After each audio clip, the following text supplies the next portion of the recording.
My name is Viviana Muñoz. I work at the South Center. The South Center is an intergovernmental organization of developing countries, but before I tell you more about that, let me please introduce what's our session. Our session is titled WIPO's Copyright Agenda.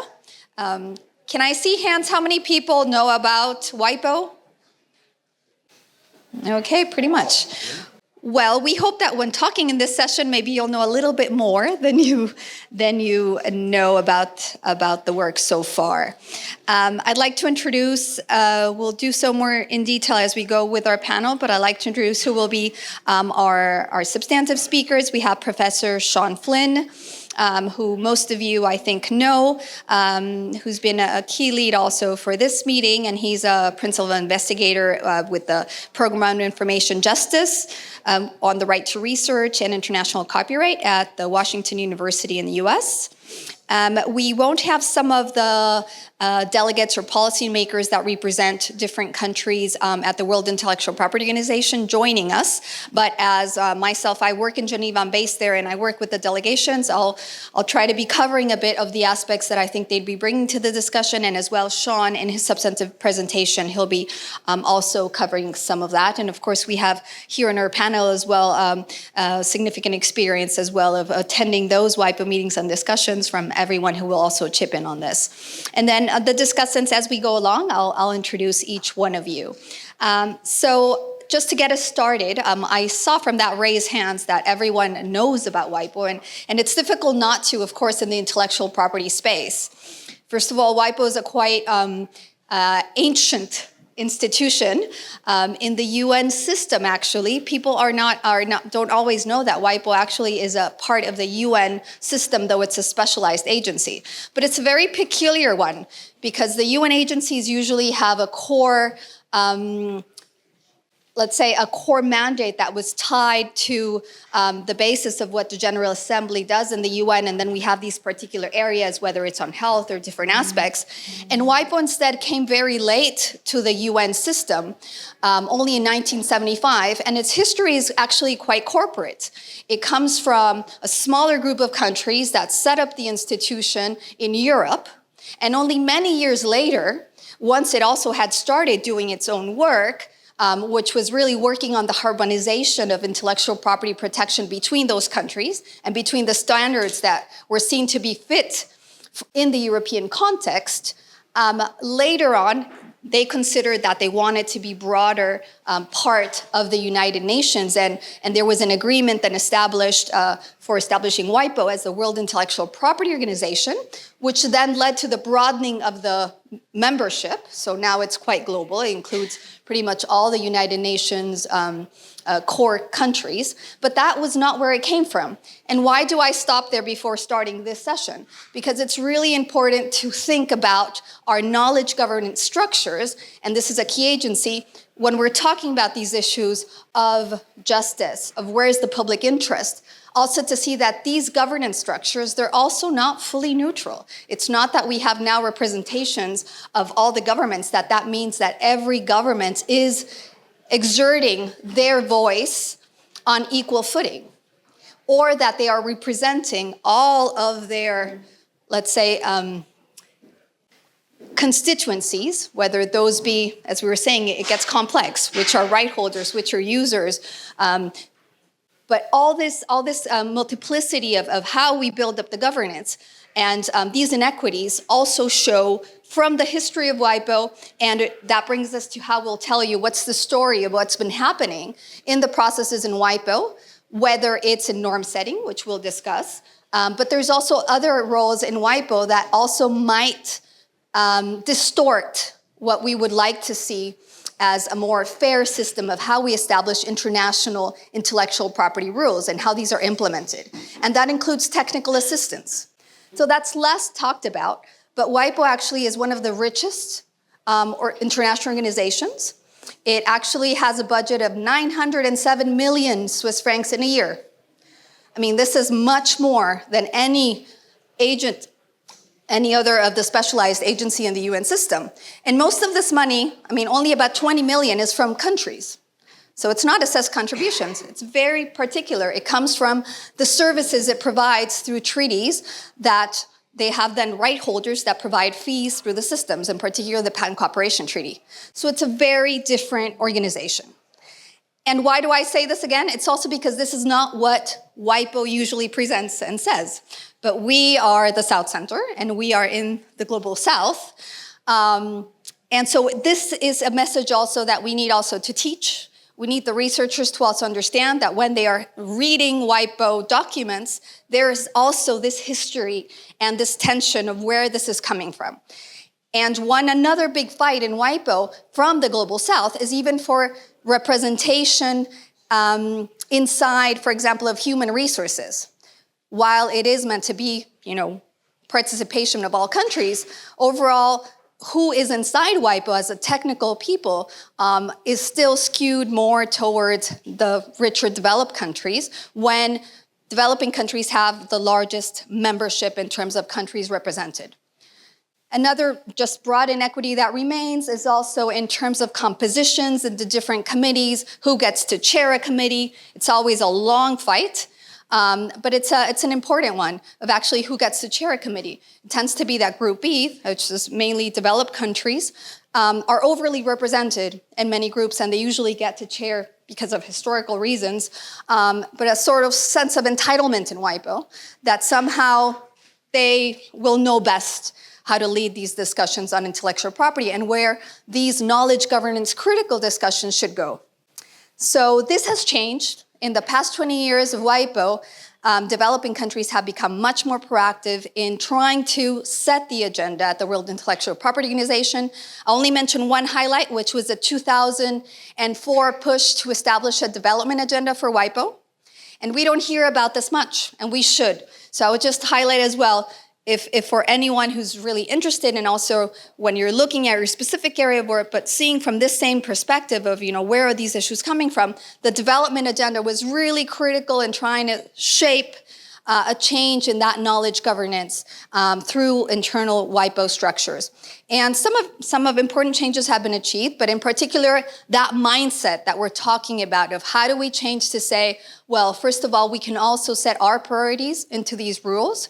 And if we coordinate well together in terms of our representatives, countries there, civil society participating in academia in these discussions, how we can change or shape the agenda in a way that's more fair and balanced. And so we see these in different committees happening. So we'll discuss today in particular the Standing Committee on Copyrights and Related Rights, which Sean will brief us of some of the developments there.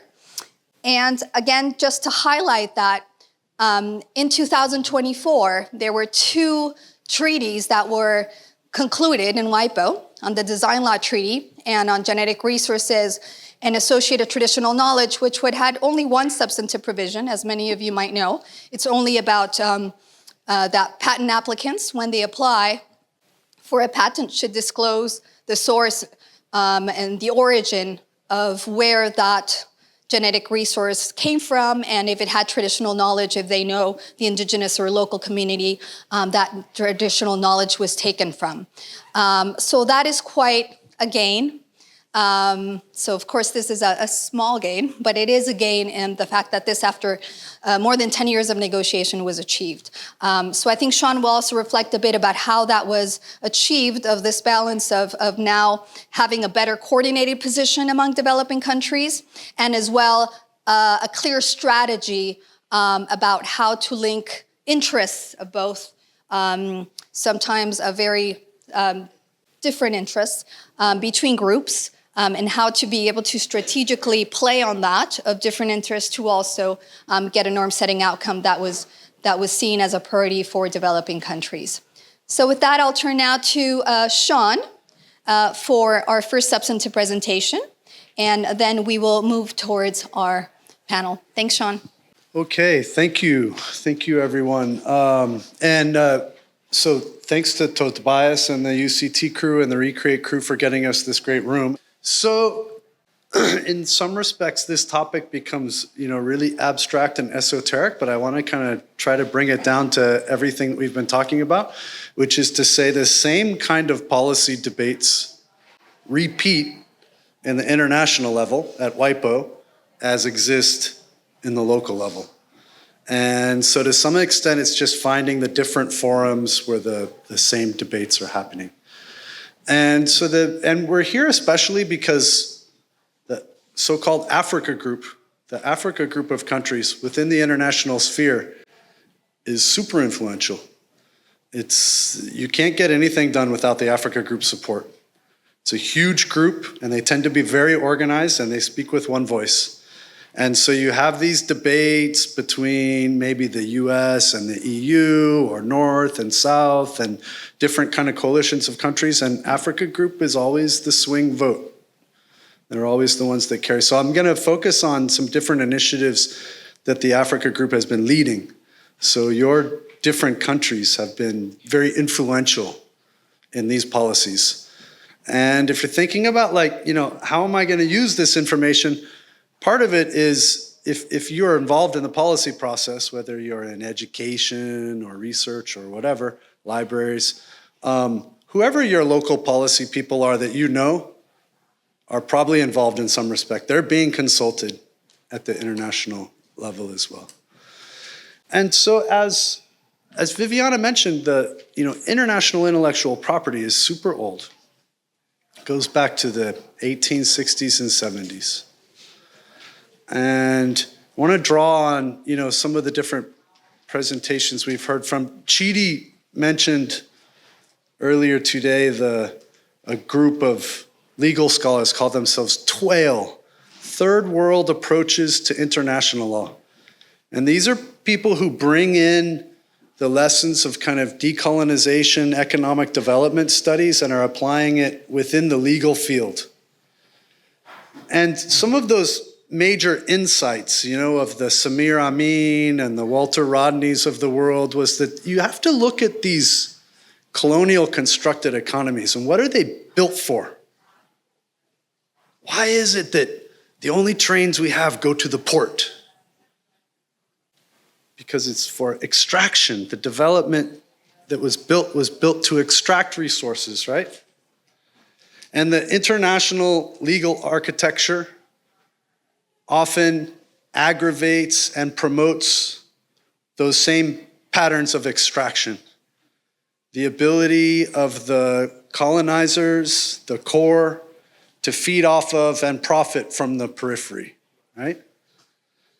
Those first intellectual property agreements, the Berne Convention, 1860s, was created by a dozen or so countries, negotiated in Berne, all European countries.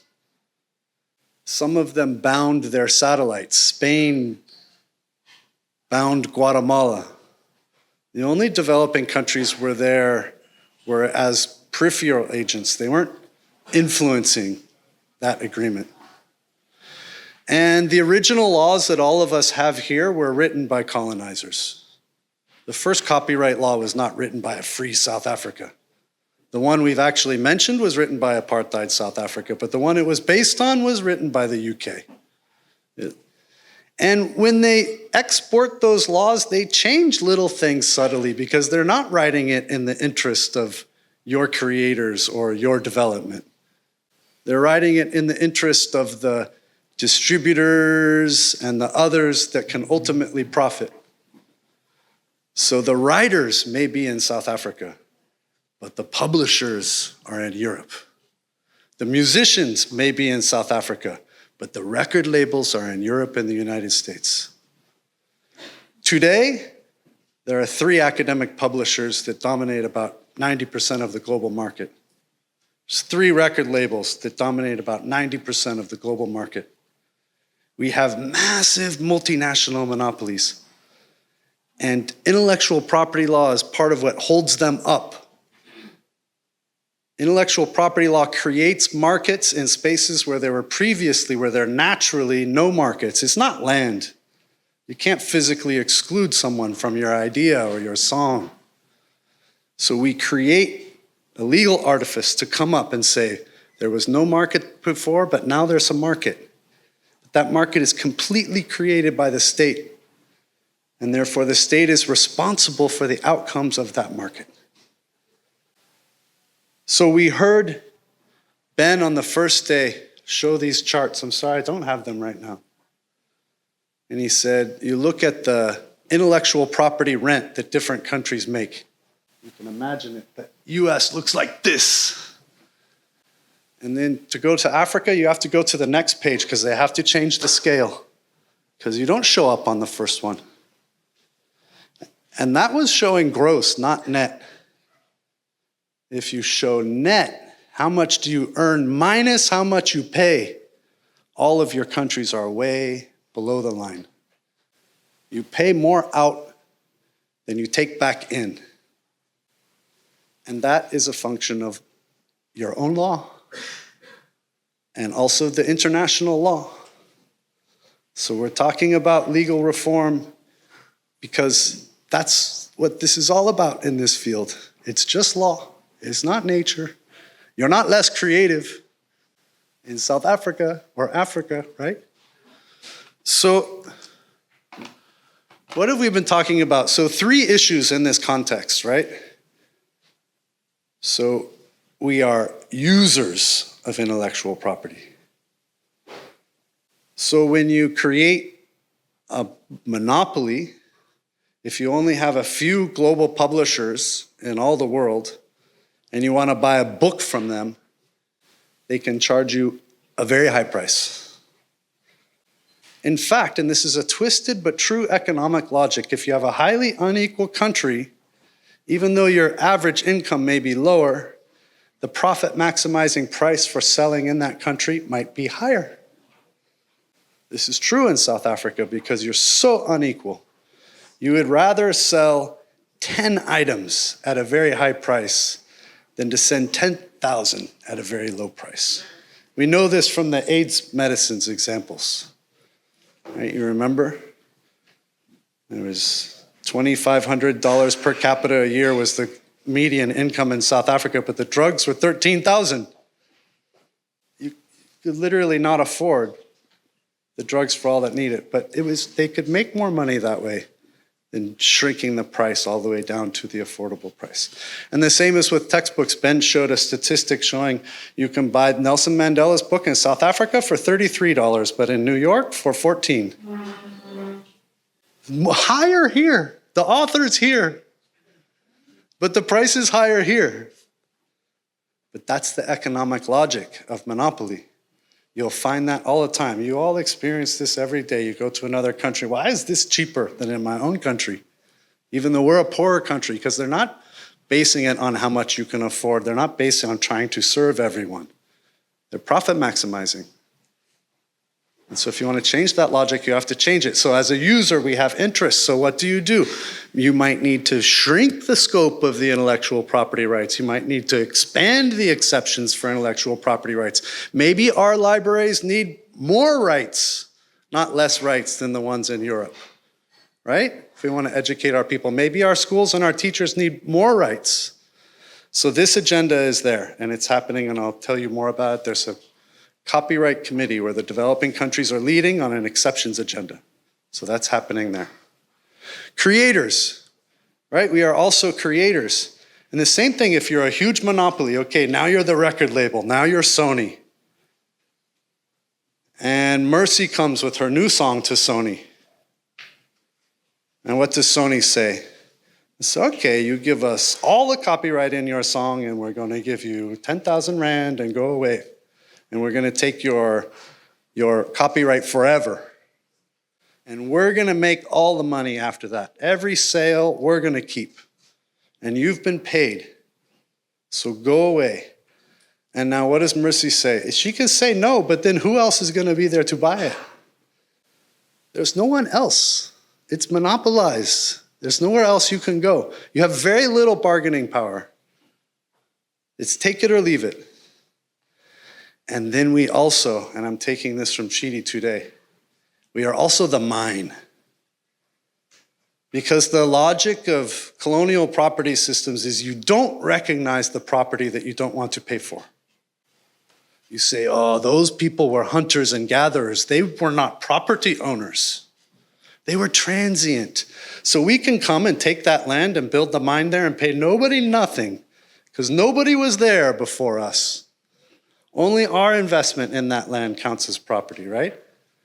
It's the same thing in IP. So we say, okay, the song that we bought from the record label, that is property, and the record label now owns it. But the story that influenced that song is nobody's property. This is the public domain.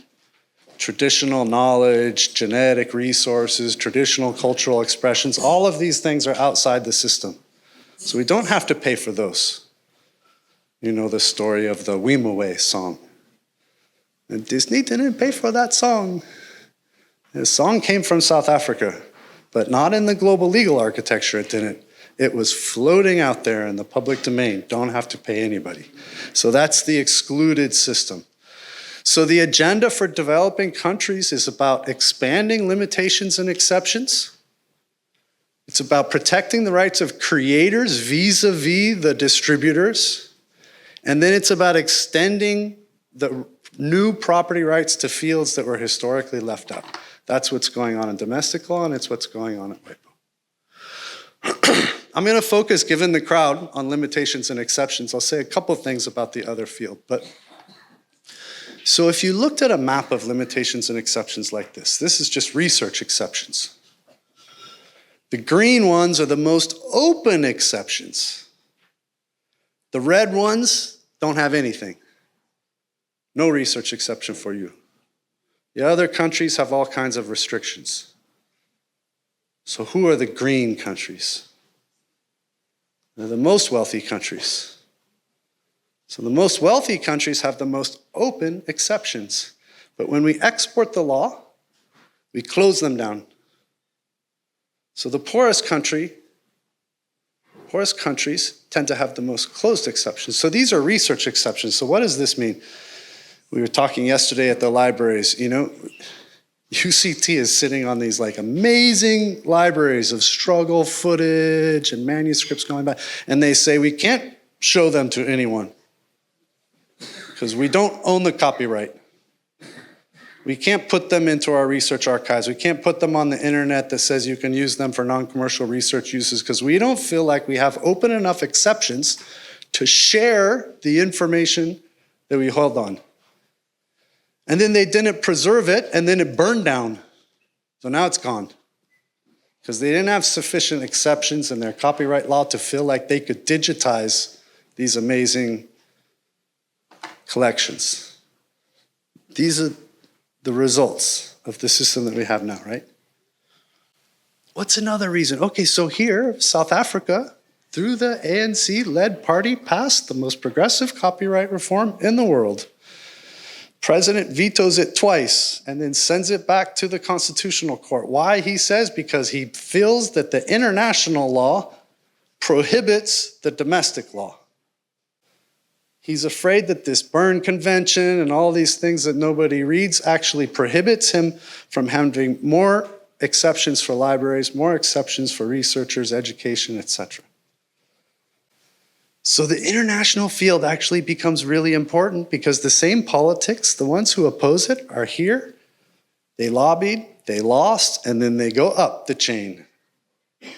And now fewer are represented there, right?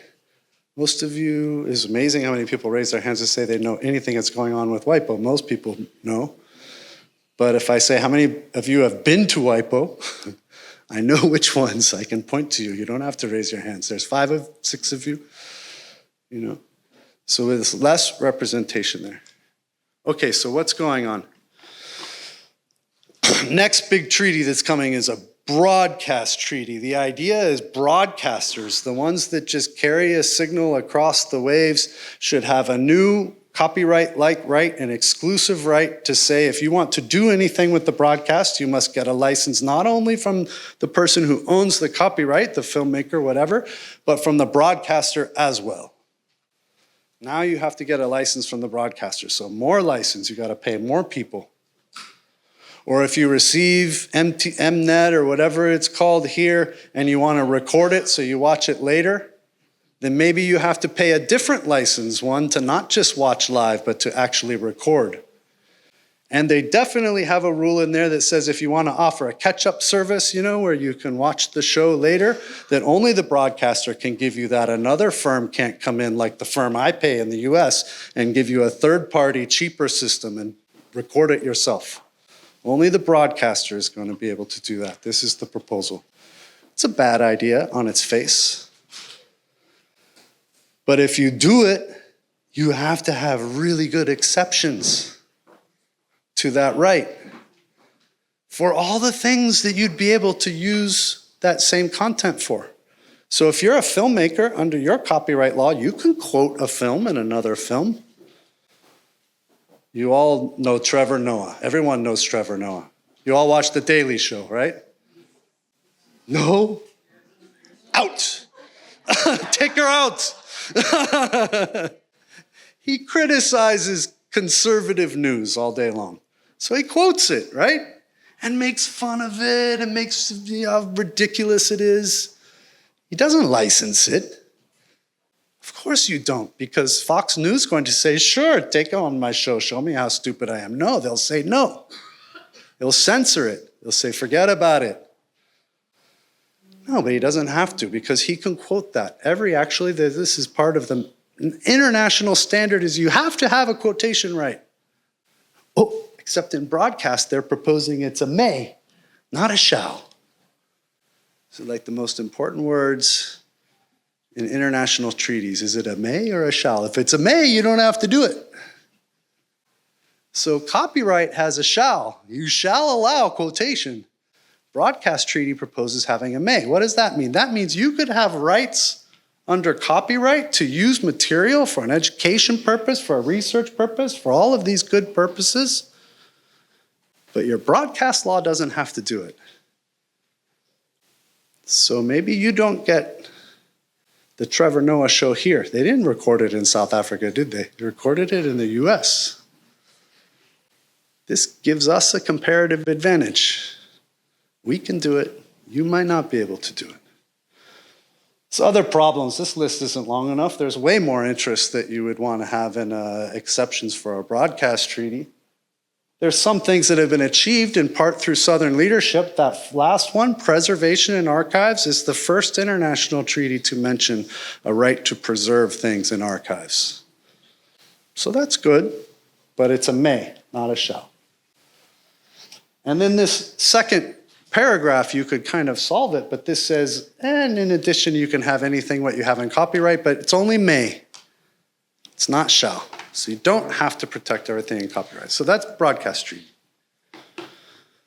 In the same committee, there is a limitations and exceptions agenda item that's pushed by developing countries. The Africa group is actually leading this one right now, that's trying to come up with an instrument on limitations and exceptions. So that idea that the president here cited of maybe the international rule trumps my local rules, this could be dealt with in this area. And just to show you what's in it, this is the latest group by the Africa group, this ABC. They're looking at exceptions and limitations for preservation activities of libraries, archives, museums, including the sharing of those preserved materials. So the UCT fire example. To promote limitations and exceptions in the online environment. So this is the big deal today. Can we share things across borders? Can we use email? Can we use internet? And then finally, to look at, we had a major treaty on the rights of blind people. Again, huge leadership of the Africa group, but is only blind. So what about people with other disabilities? So I'll just leave you, with that there, just to say these are the kinds of things that are being considered. And you're welcome to talk to any of us if you're more engaged in these. Now, in addition, so that's going from the users to the creators, there's also an agenda item looking at remuneration for artists, especially musicians in the streaming environment. Again, going back and looking at that issue, Ben talked about it. When you start piecing out the royalty flow, you actually find that the musicians make between 6 and 12% or something of the money that's earned on each song. Everybody else takes the money. 90% of the money goes to all these different distributors, and the actual person who wrote and played the song gets a very, very, very small percentage of it. And then in addition, there's that third area that I just want to, point at, and then I'll leave it on, is the area of the excluded areas. You have the traditional knowledge, traditional cultural resources, genetic resources. Here there was a whole treaty on the protection of genetic resources that now requires, again, pushed by the Africa Group, requires patent holders. We haven't been talking about patents, but this is like new inventions, think medicine. Patent holders have to disclose if they used genetic resources from a particular place, or they learned about it through traditional knowledge associated with that genetic resource. So to take an example, maybe many of you have known, like the Hoodia cactus. So the Hoodia cactus is the genetic resource, and the knowledge from the San community is the traditional knowledge. So if you found out about the new diet pill through consulting this community and using a genetic resource, you must disclose it in your patent application. And then it's up for the government to decide what to do there, but they can require you license it from that community. You share benefits with that community. You give back. So make it no longer excluded from the system. And then there was another win. There's another treaty signed this year. Again, this one pushed by the Africa Group again. A design law treaty required some harmonization in the applications for international protection of designs. And the Africa Group said, but this treaty doesn't allow us to disclose traditional designs or designs influenced by traditional knowledge, or even there's a growing area of designs influenced by genetic resources, cell biology, and all these other things. So that was included in the treaty in the end. And so it was another victory of an agenda that was pushed by the Africa Group. So I'm gonna leave it from there. Those are kind of the three major areas we've been talking about through the last few days. And each one of them has a policy agenda that's reflected on the international level in WIPO.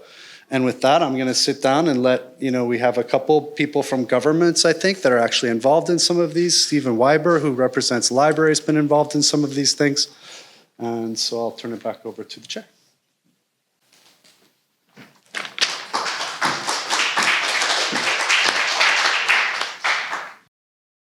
Thanks a lot, Sean. So we're going to keep questions for Sean for after the discussants.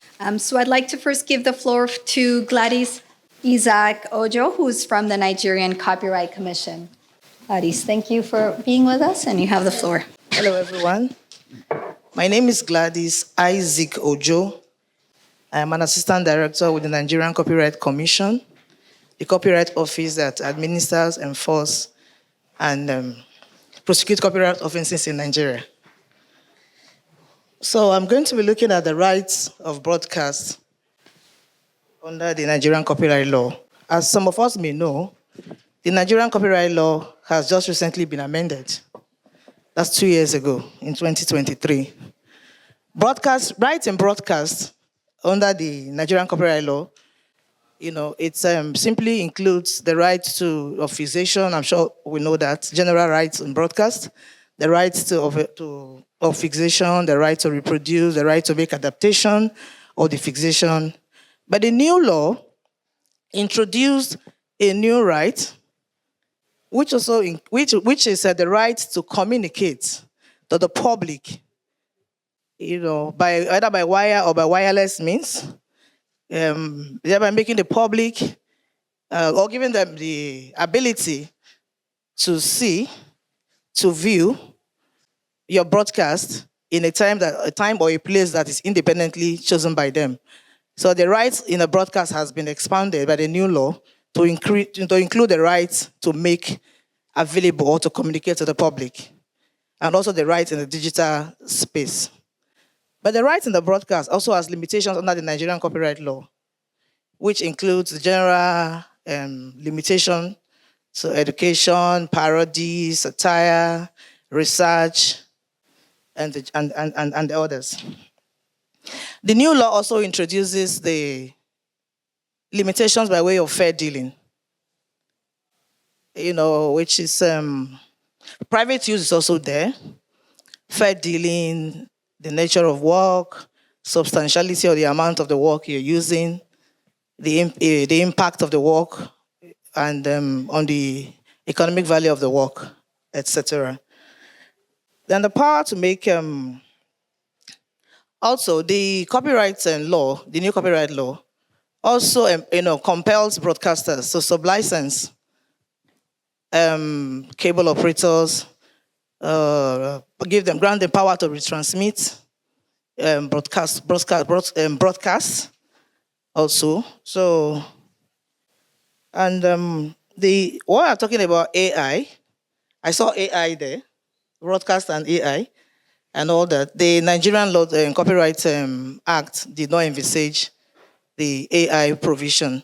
It's a new law, and I don't see us amending us very soon. But it's a work in progress. There are discussions that are going around it, to see whether we can incorporate it maybe in a subsequent amendment. So basically, that's all for now. Thank you.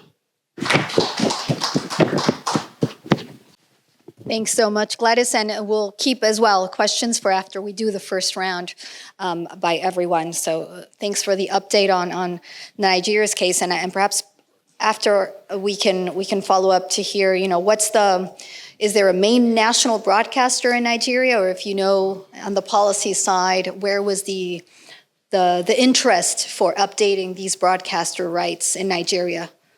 Are you aware? Broadcaster? The main interest for this update of the law, did that come from the Nigerian Broadcast Commission because you have a big national broadcaster, yes, or was it, from somewhere else, the interest? Both from the broadcast industry and also civil rights users of works. Also. That's where it came from.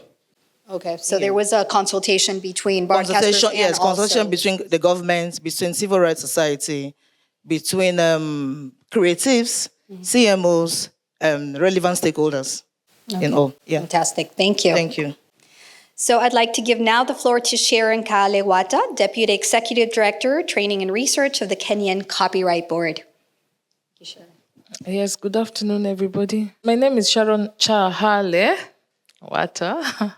I think Viviana decided to give me a new name. I'm from the Kenya Copyright Board. I'm an IP lawyer. I will make comments first on what Prof had presented about here. He was talking about the agenda the African group has had at WIPO, and Kenya has been coordinating the African group. So we have been involved in the discussions. And for me, one of my takeaways from that experience has been that African countries need to send the right people to these meetings and to these discussions. Because then if you don't have the right people on the table, then your agenda is not going to move forward. So I think it is time for us to introspect and ask ourselves, are we sending the right experts?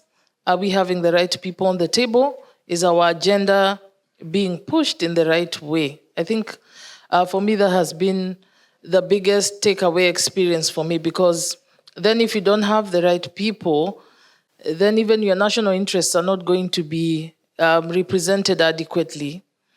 And so what happens, whatever the African group comes up with will be premised on who has the right person on the table, yeah? The Kenyan law has provision for broadcasters, the usual rights, the right to fixation, retransmission, all that. But then there's a provision that talks about broadcasting of works incorporated in audiovisual works, whereby if I am a rights holder and I have given, let me say, maybe music or even photographs or anything, and I have given somebody the right to incorporate my work in an audiovisual work, whenever that work is broadcasted, then the law presumes that I also gave the broadcaster the permission. But then the second provision talks about if a broadcaster would broadcast a work that has musical work in it, then the person who owns the music has the right to receive some remuneration from that. So we don't have extensive provisions on that. And the question that Viviana just asked Gladys last comes into play. In Kenya, I have not seen the broadcasters come out very strong in terms of participating in the making of our policy and our law. So we have had amendments 2019, 2020, 2022, and we hardly received any comments from the broadcasters. They are usually organized into an association, and they are regulated by the Communication Authority of Kenya. And it is easy to get them to do something because one of the things we worked on, most of them were not paying for copyright with the media houses. And then we worked with the Communication Authority where whenever they went to renew their broadcast license, they would be asked to pay for copyright first, and that worked. They started paying. So I believe that either they don't know or they have not had an interest in matters copyright and what the provisions say. So at the end of the day, you're not able to represent them as well as you should in terms of what they want and what they need, or what they are opposing or what they are not opposing. So we have not had that practical experience in Kenya. Yeah, just one comment on the issue of the traditional knowledge. So in Kenya, we already have an act for traditional knowledge and cultural expressions, which is a 2016 act. And the discussions at WIPO have been ongoing forever, and they're still ongoing. And we have been part of that to some extent. Again, it takes me back to my first point of who attends those meetings. Because most of the time, the meetings with the IGC now and on traditional knowledge, the person who attends is not linked to the institution that is now implementing the Traditional Knowledge Act. So the Traditional Knowledge Act was passed in 2016. It took a very long time to implement. And the whole idea was that we can now document traditional knowledge and cultural expressions from the community. And then there was an issue of benefit sharing, how to work that out, and dispute resolution whenever you have two communities that are fighting over or quarreling over traditional knowledge or something like that. So we started implementing that act. Actually, the mandate to implement that was vested in Copyright Board initially. And one of the things Copyright Board was supposed to do was to create a national repository for these traditional knowledge and cultural expressions. Then at some point, culture, the function of culture was devolved to the county governments. So we have 47 counties, and the county governments, the function of culture was devolved into the county governments, but they have no idea on what to do. So then last year, the Ministry of Culture, through the National Museums of Kenya, started the documentation of the traditional knowledge, and they have created actually a national repository. So far, they have documented 13 counties. So they went to the counties and they told the communities, we have prioritized traditional knowledge and cultural expressions into 5 areas. There's medicines, there is food, there's technologies, there is cultural heritage sites, and then song and dance. So they said, for now, as we start with the project, just prioritize one out of these 5 areas and document that. So they've documented in 13 counties. They commissioned a company to create a software, a platform where they're documenting all this. So they're creating a national repository, but they're doing it in conjunction with the county governments. So that's a plus, that's a good thing. My only worry about that was that they never thought about all these IP issues and other things until the last minute. So in the last 2 months is when they brought in the IP offices to assist on that side of things, which anyway is a good thing, better late than never. But my other worry with that is that this institution that is doing this project and implementing the Traditional Knowledge Act have not been at the table at WIPO with the discussions that are ongoing with the treaties and all that. So the person who goes and the person who is actually implementing are 2 different people, not linked. The information doesn't get shared. And that for me has been a bit of a worry. But I feel like as Kenya, even with traditional knowledge, we are a few steps forward in terms of implementing the law. We are still also waiting for regulations, which is again another different issue. And the thing with policies and acts and all this, of course, you can't ignore the political side of things. So if you're pushing regulations, there's a whole other lot of politics you have to scale to get your regulations to move. But all in all, I would say, at least on that front, I feel like we are a few steps ahead. Yeah, thank you. Sharon, thank you, and sorry for your last name not being pronounced with my Colombian accent, how I read. Sharon, you talked on two topics, but I wanted to ask you just a quick follow-up on the process of the Kenyan legislation with regards to protection of traditional knowledge and traditional medicine. How you were saying the IP office, this information came late, right? And this is a general question, which is, what has been the interaction between what is often Ministry of Culture with Ministry of Biodiversity or Environment, where they regulate what is legislation of access and benefit sharing. So this concept of benefit sharing does not come from the IP system. Right? Normally, there is no benefit sharing, right? We have the concepts of if something is protected, either then it's licensed, and we talk about royalties or compensation or remuneration, but not benefit sharing, but it's coming in this area, which comes from this ABS legislations that countries have, and there's international treaties under the Convention of Biological Diversity and the Nagoya Protocol.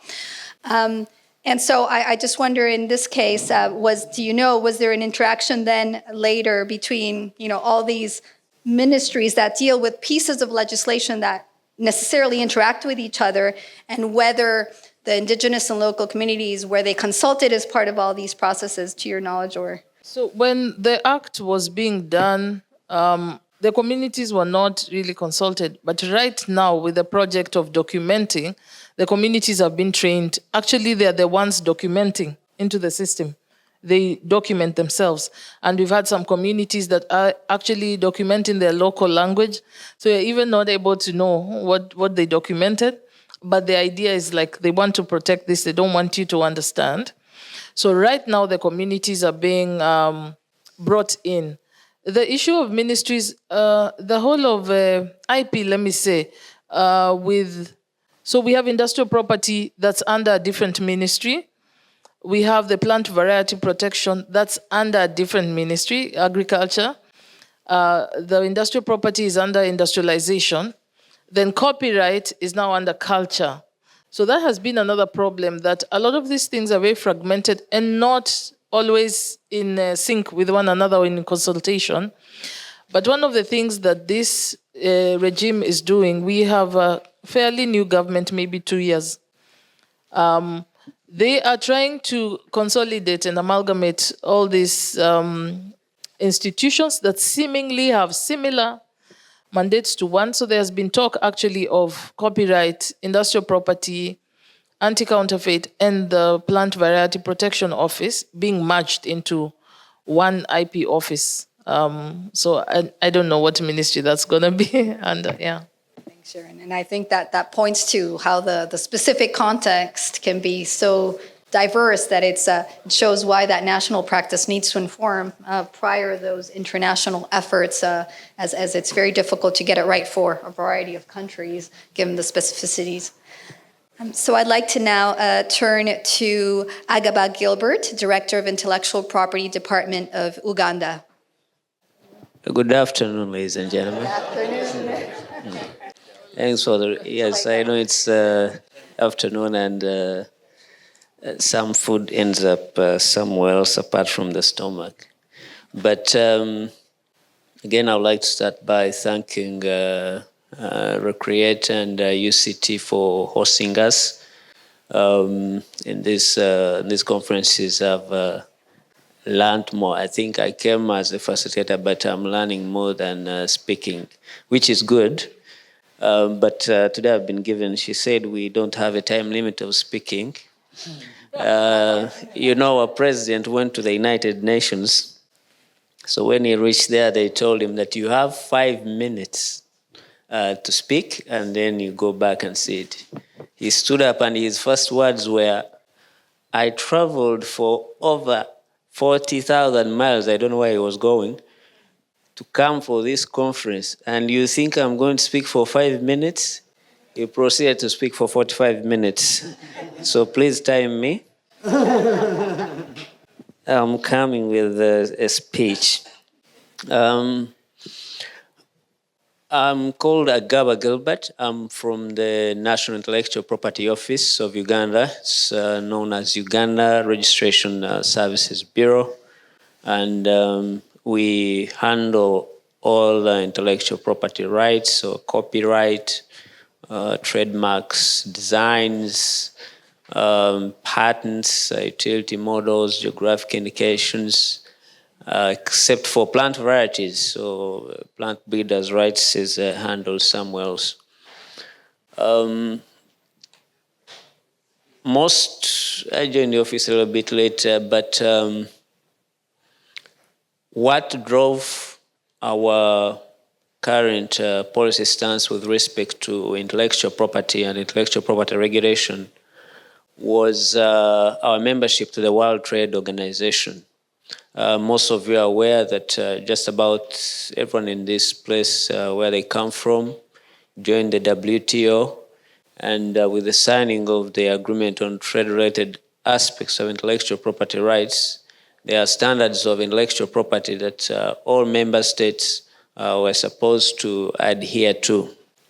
Uganda is an LDC, a term that I don't like mentioning a lot, but we are an LDC, so we had some time to be able to have laws and regulations to administer IP.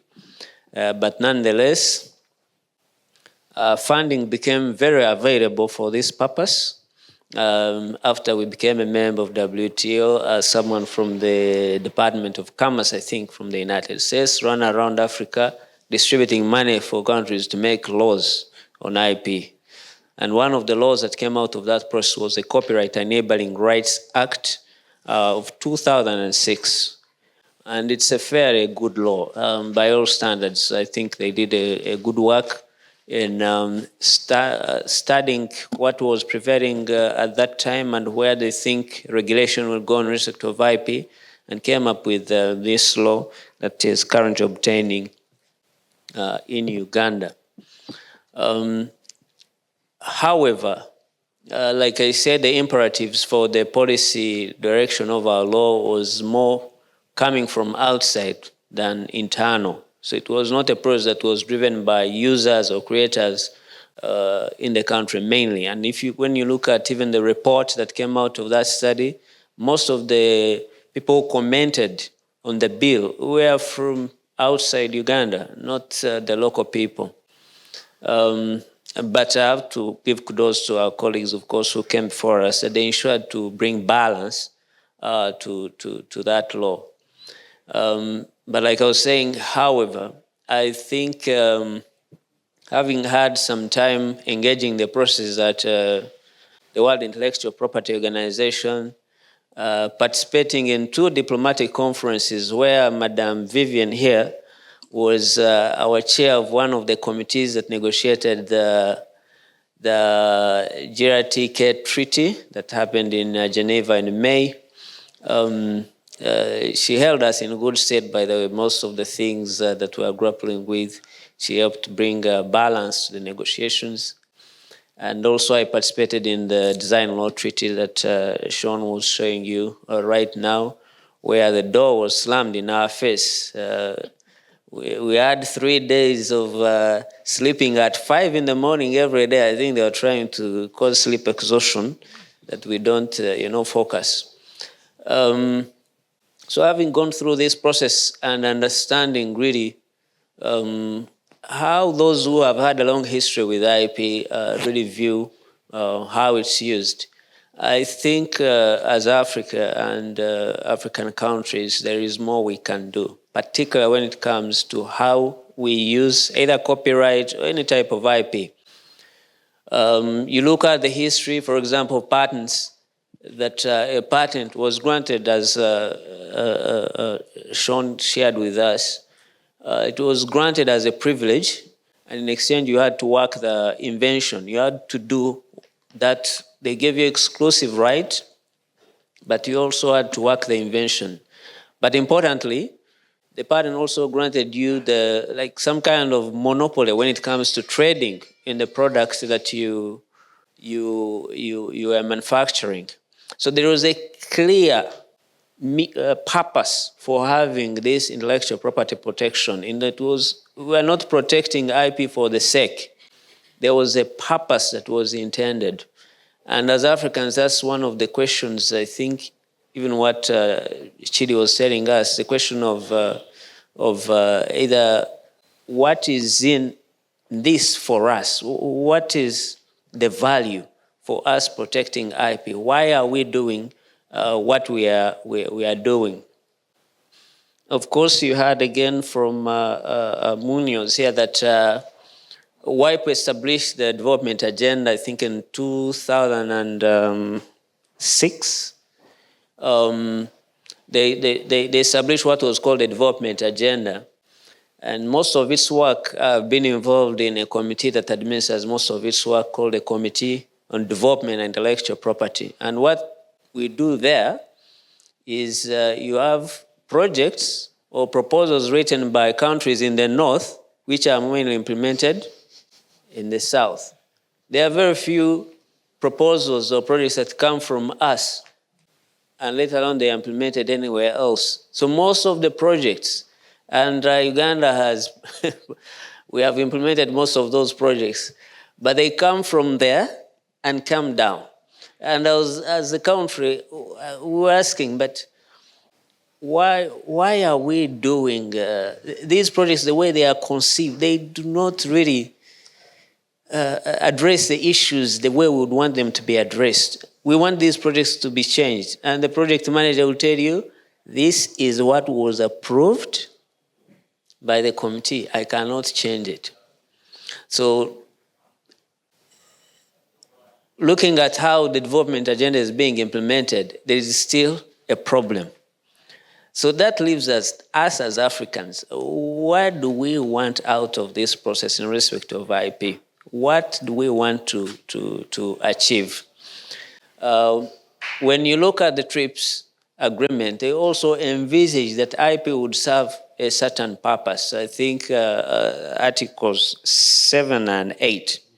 Yes, Articles 7 and 8. They talk about why, IP should be protected to address your development needs. But they add something there that you must use IP for your development as it is consistent with the whole treaty. You cannot just do whatever. You must be consistent with the whole agreement. And which brings us to what Sharon was telling us about the exceptions and limitations, or what are called flexibilities in the TRIPS agreement, that how are we as countries taking advantages of the room that is there in the current discourse on intellectual property to address our development needs. In our Copyright and Neighboring Rights Act, we provided for rights for broadcasting organizations, the normal rights that for broadcasting organizations, but we actually covered all the exceptions and limitations that Sharon has highlighted here. In our country, what is protected, of course, is against signal piracy, so we did not extend it to webcasting and these discussions that are going on at WIPO. It is limited for television and radio broadcasts and in respect of signal piracy, but there are also clear exceptions that are granted for users to be able to access information through this medium without the hassle of getting licenses. But then again, they are not being used because the law was basically grew outside our normal way of social interactions, or even our normal way we engage with the economic environment. And I think all of us, when Ben is starting to talk, he starts with, these chants, long live this, long live that. I think if we have a long time to live, we need to be sure, we need as people who are now more aware about this subject to ensure that it addresses our peculiar development needs. If we are doing these amendments, what are the needs that we should cover? Yes, it is important to consider the geopolitical considerations, but I've told you, engaging in 2 diplomatic conferences and seeing where we are left as Africa, where our position was. We are the largest group, but I'll tell you, for the Design Law Treaty, we had just 2 issues that we are really interested in. One was that we would want, if you are applying for protection of a design, in the application form, there should be a box that says, I got this design from Ndebele people, for example. That's all. That this design came from the Ndebele people, the one I'm using, I'm trying to apply for. That's all we required. But if you see what came out of that document, what we ended up signing, we sat there for 2 weeks. The issue we raised never came up until midnight, 2 days the end of the meeting. Midnight was midnight. And we were there. So I asked myself, what are we even doing here? This system has nothing to do with us. We are being shunted on the side. Okay. We are there, by the way, we are 52 countries, but the people negotiating were 3. I was there with the Kenyan delegate and an Egyptian. Midnight, 2 in the morning, at 5. They are, tossing you up and down. So if we had come in numbers and we are all seated there on the table and saying, no, we are not going to go along with your wording that you're proposing on this matter. We have to have our specific wording. What is wrong with an applicant stating in the application that if they are getting protection for their design for a shirt or whatever, they got it from this particular community? What is so wrong about it? But that discussion never came up. Time came, we stood there, they gave us words to put there. Someone came, gave us, on the last day, gave us a speech about how we have tried our best. And the words that came out is what came out. I was there, no one told me. So I know that as Africans, there is a lot of work we have to do. We really have to step it up. When you go to the SCSR and these negotiations that are happening, of course now, at this stage, some of the issues are a bit of political and strategic nature, the way things are going. But I hope that also learning from our experiences, the diplomatic conference on genetic resources and traditional knowledge, the negotiations were led by that man, Mr. Chidi there. I think it's Professor Nkubi who told us about him, but he didn't tell you really what this man is doing there. When he stands there and starts talking, you also are wondering, if I was on the other side, I would just join him because he's really persistent and he knows what he's talking about. I think there are good things we can learn from that as Africans, we have the capacity to fight for what is ours, and we need to insist on it. Those of us who are getting to know about these issues, we need to fight. We need to keep on. We need to push. Because in the end, I think that is what really counts. When they ask you, what did you do when you were in the IP office? You can say, well, I was issuing certificates. AI is going to take that job, so now where will you be left? Thank you. Reminders, we hadn't mentioned the TRIPS agreement, but of course this is a big part of partly where the injustice of the international system began in parallel to WIPO. WIPO was very unhappy when that negotiation went to the WTO, to the World Trade Organization, because it took away part of its norm setting. But the big difference is in WTO, the TRIPS agreement applied to all the countries. In WIPO still, if you have a new treaty, you have to join the treaty. You have to ratify, so it applies to you. So that's a double burden when you want to propose as developing countries a treaty in WIPO, because it means that some countries that don't like, even though they've already, like Agaba was saying, even for a minor request to allow a disclosure requirement for traditional designs, which was optional. It wasn't even an obligation for all countries. It was just to allow countries to continue, if they wish, to allow it in national law. That was so difficult. That still means that they negotiate, but they won't join necessarily the treaty. So perhaps in the GR, the Genetic Resources and TK Treaty, for example, United States won't join ever, or Japan, when we really need those patent offices to start to request patent applicants to disclose where did they actually have that genetic resource, where it came from, and that traditional knowledge. So it's a big fight, but Agaba gave us that great push to say it is possible. And of course, in WIPO, as Sean had also mentioned, the examples of how the African group has really taken a great lead and is able to coordinate. It's so complex already, as you see domestically, and then, of course, between countries even more, but the African group consistently manages to coordinate and speak as a group, which really gives a lot of strength. And just to mention, there's also evolving coordination between regions of developing countries through a sort of a loose, it's not a formal regional group, but it's called the Like-Minded Group of Countries, and that has also supported the efforts and the discussions on some issues, particularly on the Committee on Genetic Resources. Just wanted to mention again for Agaba, who's from Uganda, that also Uganda, in the group of G77 in New York that had the lead last year, fantastic coordination. We're glad also at South Center to cooperate with the New York office on that. But just to say, incredible also for New York, Uganda was able to really push and lead some issues, even for the Pact of the Future and Global Digital Compact, which has some elements of what we're discussing now. So a lot to follow up on there.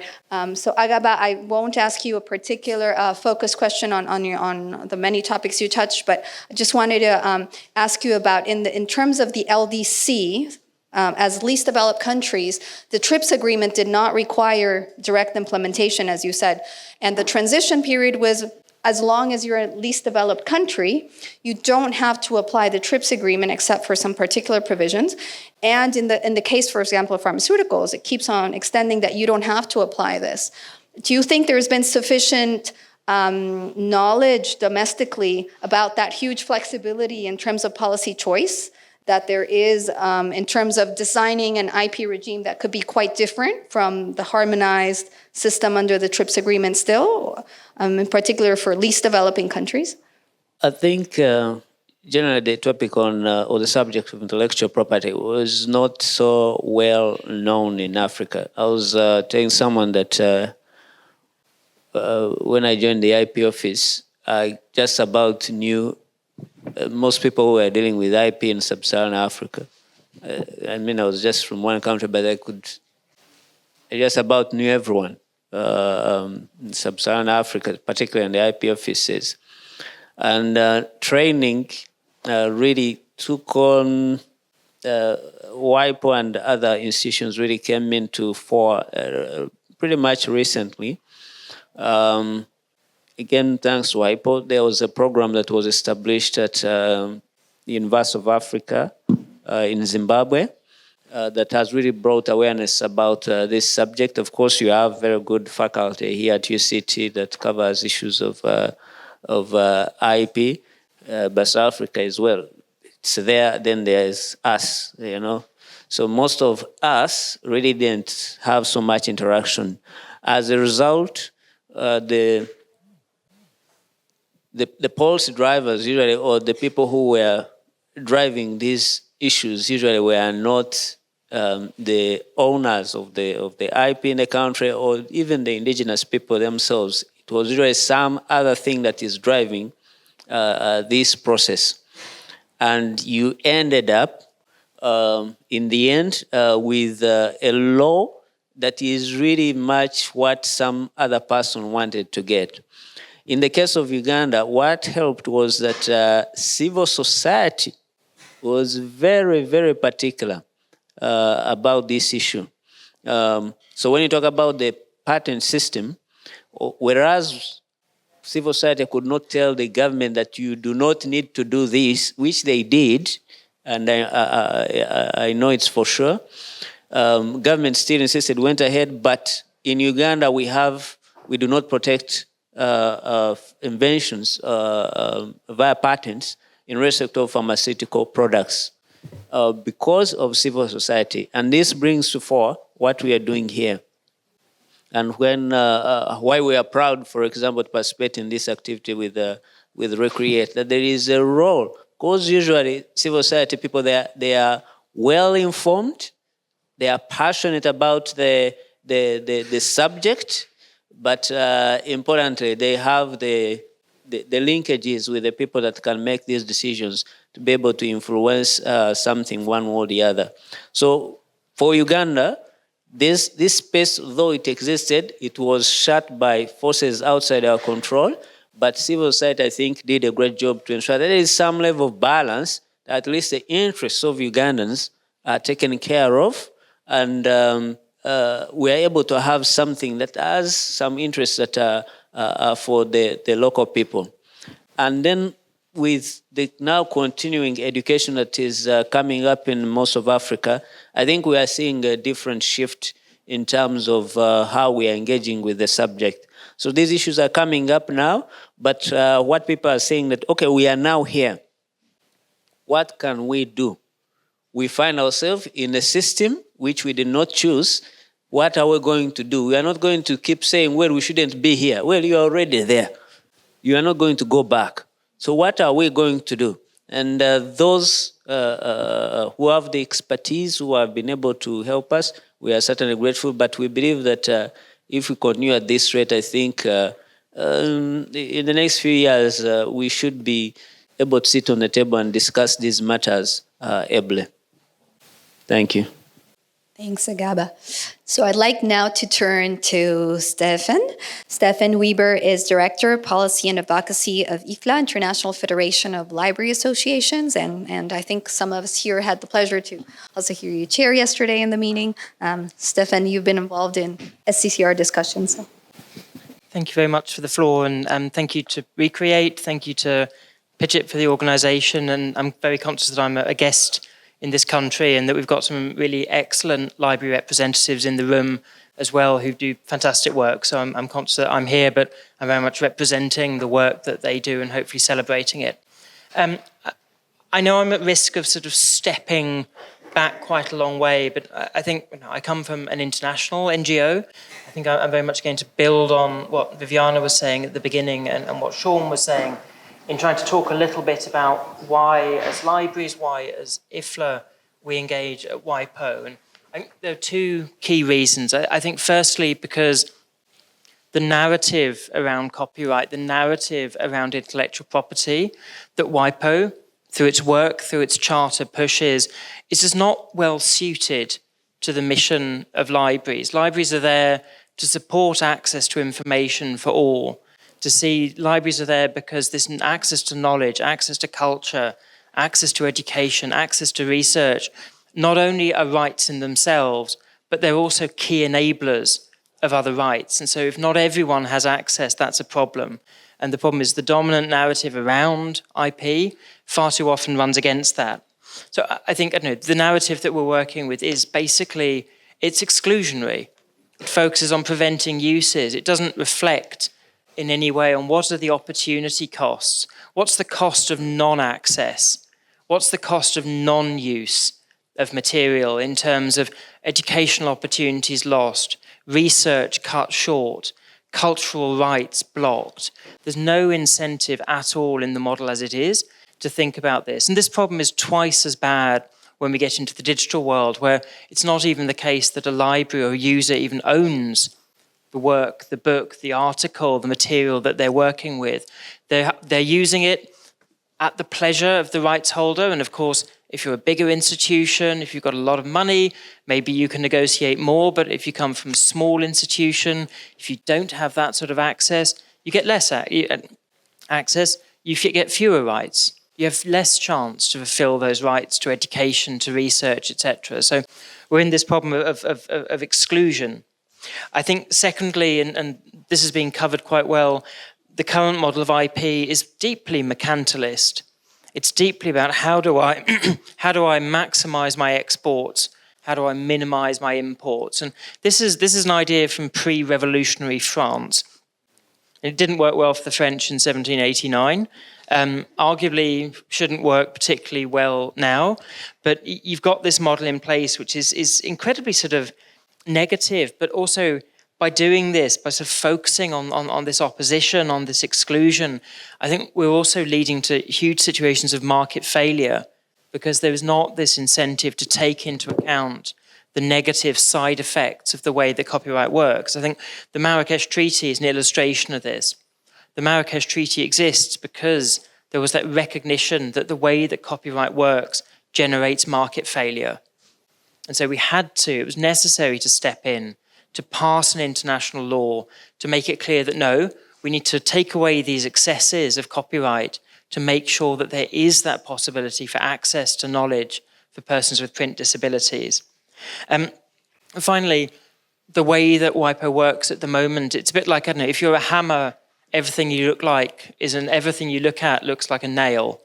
If you're a global institution with intellectual property in your name, everything you look at looks like an IP problem. And I think for a lot of the people there, especially if you're a collective management organization, every problem you look at looks like a licensing opportunity.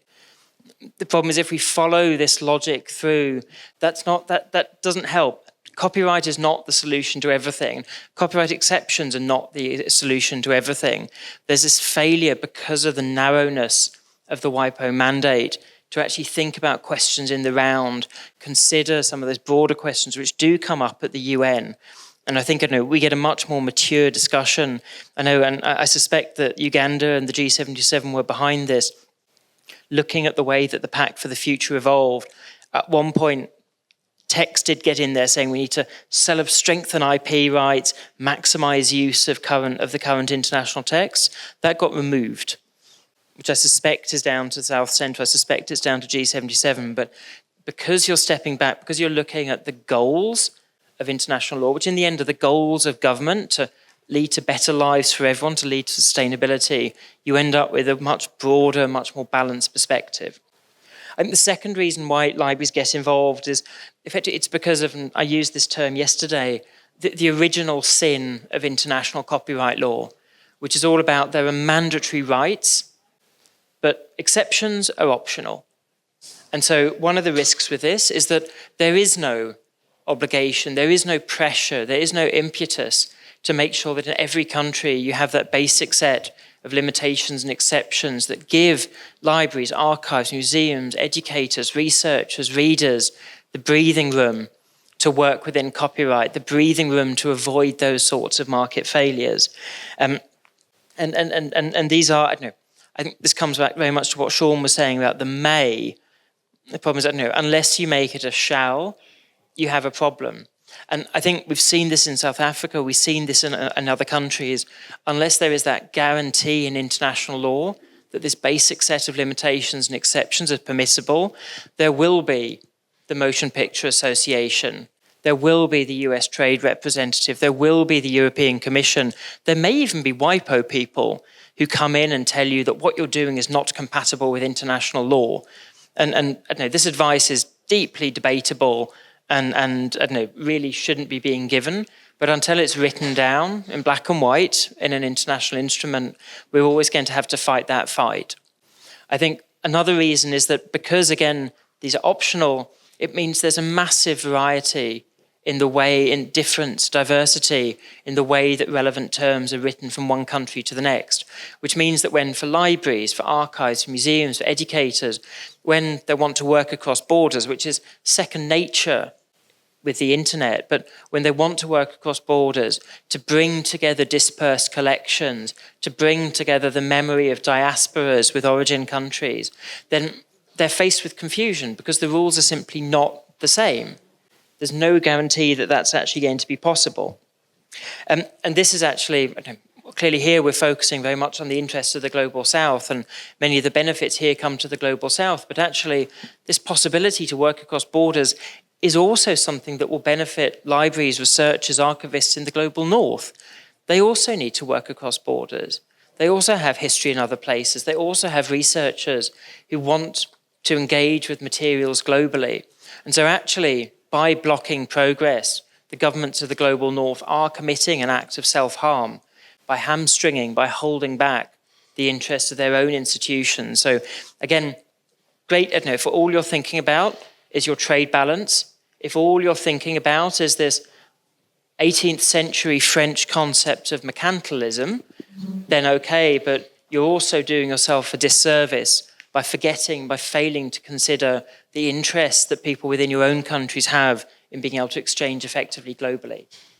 In terms of the concrete things that libraries work on within WIPO, I think a key one is preservation.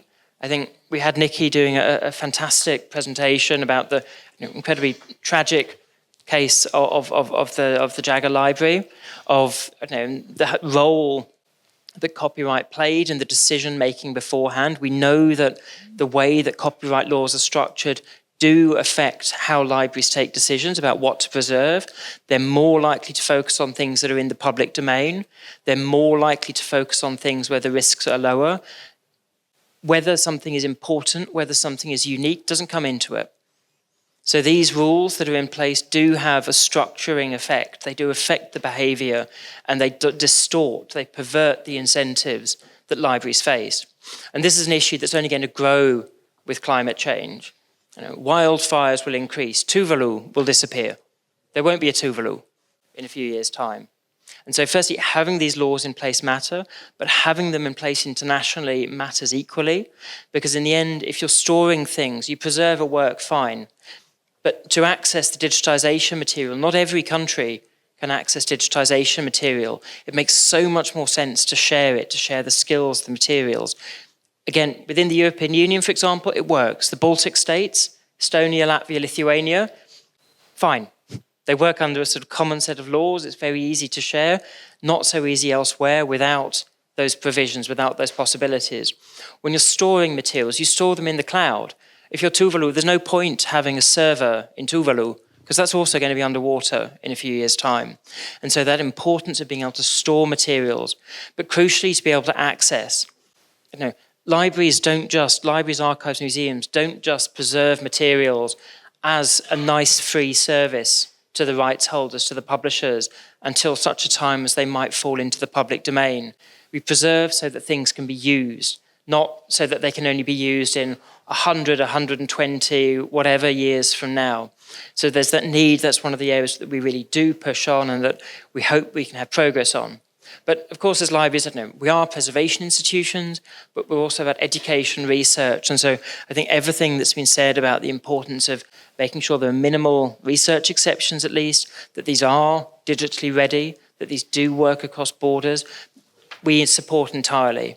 And coming on to the topic of the broadcasting treaty, I think we definitely recognise the fact that there's this reference to the importance of preservation for archiving, preservation in archives. Clearly for us, it needs to be preservation and use. It definitely should be a shall, not be a may. I think that this does raise one of the questions, and I think this comes back to the point that, if you're a hammer, every problem you look at is a nail. There is a problem, there is a cost to increasing the number of different rights available, is that it increases the possibility of a work becoming orphaned.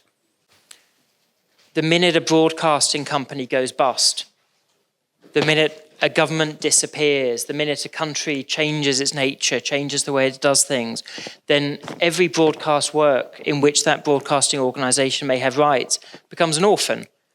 And that creates a massive headache for libraries, for archives and museums in working out what to do. So I think paying attention to what's going on sounds really bad. Making sure that nothing stupid happens, making sure that the fact that there is not an incentive in the system as it is to consider the costs of exclusion, the costs of non-access, the costs of non-use, being there to actually to talk about that. And I suppose finally, and I'm conscious I'm sort of bookending what the president of Education International said at the beginning, and one of the key things that we can do as libraries is bring in that practical experience. Copyright, intellectual property are areas where there's an awful lot of folklore. You could do a fantastic anthropology of the deeply held but unsubstantiated beliefs that exist out there about copyright. This is Byrne was pushed by Victor Hugo. It was pushed by a poet, not an economist. and the poetry of copyright. It's lovely, it's beautiful, it's a lovely fairy tale about geese that lay golden eggs and magic beanstalks and things like that. But I think hopefully it's a role that we can play, and in particular, and this is where I recognise the contribution of the librarians, the educators, the practitioners in the room. It's an area where we can really help by bringing in those practical stories, by engaging with the colleagues who have the responsibility, the potential, through your work with copyright offices, with IP offices, to make sure that you have that evidence that you can back up, when you can back up those arguments with the evidence that we can bring when you're pushing for a better deal at WIPO. Thanks, Stephen. I just wanted to follow up on your point about, where can do you find, because you have so many and many of IFLA partners with the experience talking to the patent offices or to the copyright offices, or and then translating that to WIPO, do you find that there's a gap in seeing where is the policy intervention made versus the implementation in the offices? Because we know many offices are understaffed and they're focusing on the day-to-day work as well, and many might not, the policy might be done at another level. So how do you find in your interactions, where is the policy influence that can be made? Because many times it might just not be the IP office itself that's taking that or is able to do that. I think that it's an extremely good point. And I think, I suppose, as a precursor to that, I think, South Africa really stands out on this. I know that a constant task for us at IFLA is to encourage librarians to actually come forwards and talk. Because I think there too, there's also, just like in IP offices, there's the focus on, we've got delivering day to day. How can we make, end the day having made the world better rather than focus on something longer term? But there's this huge legitimacy, this wealth of experience that needs to be brought in. I think, responding directly to your question, I think I really like the question to Sharon about the coordinating the different angles and the different ministries. I think this is also a task for libraries. As often, it's not the IP office that's funding libraries. It's not the IP office that's funding research. It's not the IP office that's funding education. And it's never entirely clear, and I will happy to stand corrected here. I'm not sure that the research ministry is necessarily always reflecting on the impact of copyright laws on the achievement of its own goals. I think sometimes there's a misalignment between the spending is in one place and the regulation is in the other. And so we're at risk of a lack of policy coherence for education, a lack of policy coherence for research. This is something that, I come from Europe, I focus on Europe. This is just as much a problem in Europe. Europe is looking to spend 200 billion on research, but they're not treating research as a regulatory issue. They're not trying to update regulation to match. And I think that comes across the board. So actually it's the role of the practitioners to try and bring together the people who fund and the people who regulate in order to have that conversation about how can we make sure we're getting the maximum bang for our buck? How do we make sure that the money that's spent on education and research can be used in the most effective way and can best achieve the public policy goals that it's there for? Thanks, Stephen. And I think this kind of network that brings this diversity hopefully can also support that called policy coherence and finding, as some have said, some even have found for the first time very useful contacts as part of the network that's being built. I'm not going to talk for 45 minutes like Agaba's president did. We have 30 minutes, so we're still okay. 3 minutes is enough for me. Yeah, you had asked a question on how the reform in Nigeria started, whether the broadcast organization were most whether they were agitators, or whether it was the people for whom the exceptions are met. Okay, how the Nigerian reform of the copyright law became necessary because of the lapses in the old law. And like I said, civil societies were conducted, but I think the more comments that we got were mostly from broadcasting organizations, those for whom the exceptions are met, those who use it for purposes of education, for parody, the libraries. We didn't get much because ordinarily, I don't even know if they are aware that these exceptions, are available for them. So it was more from the broadcasting organizations because naturally they want to protect their rights in broadcast. Before then, we had series of cases of complaints of infringement in broadcast rights. We have had cases taken to court. We had convictions. We had to try to settle through what we call the copyright litigation and mediation program when there are issues between broadcasting organization and those who exploit their works. So, and there's another provision in the new act, which is on compulsory licensing for broadcasting organizations. They are required to obtain a compulsory license from the Nigerian Copyright Commission to broadcast the translation, to broadcast the production and the publication of a translated literary work for purposes of education. That's the broadcasting organizations. They could approach the Nigerian Copyright Commission for a special license to produce and publish a translation of a book for purposes of enhancing the educational system. They can also approach the commission to get the special license for the dissemination of text in audiovisual works for purposes of specialized technical or scientific research to the experts in any particular field. So most of the issues that we have had from this regard, and again, I had mentioned that the new law had expanded the rights in broadcast by including making available to the public, whereby the public is able to access it at a time or a place that is independently chosen by them. There's a big debate going on around this at the moment as to whether, for example, let me give you an example. As to whether the rights that is given by broadcasting organizations to hotels, for example, extends to extends to the right to broadcast television channels in private rooms in the hotel. Because the debate is that if the broadcasting organizations have licensed hotels to broadcast these channels, then they should pay. They shouldn't be paying CMOs. But some people are saying that the right to rebroadcast or the right they have given you to show these these audiovisual works in your rooms does not extend to the right to making available. That is a debate that is going. I don't know if you understand what I'm trying to say. That is a big debate that is going on right now.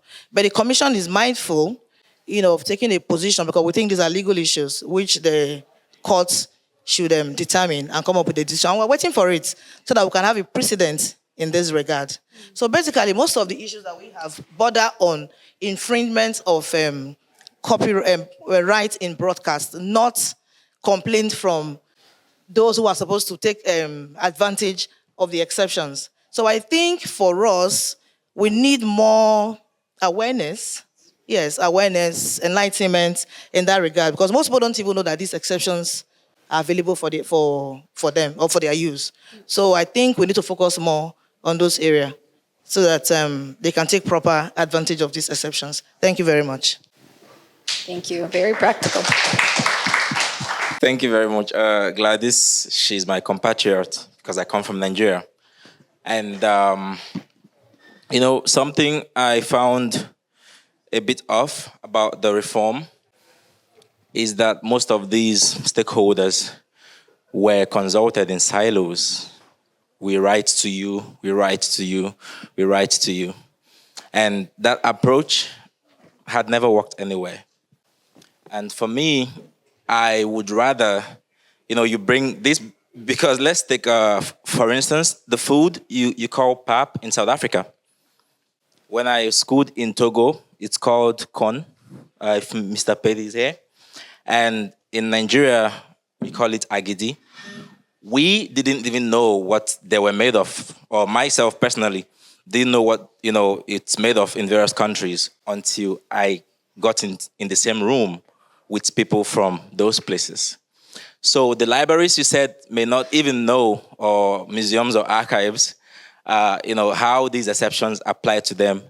Probably don't even know what you're talking about in the first place until you bring them into the same room with broadcasters, with filmmakers, with writers, with music makers, etc.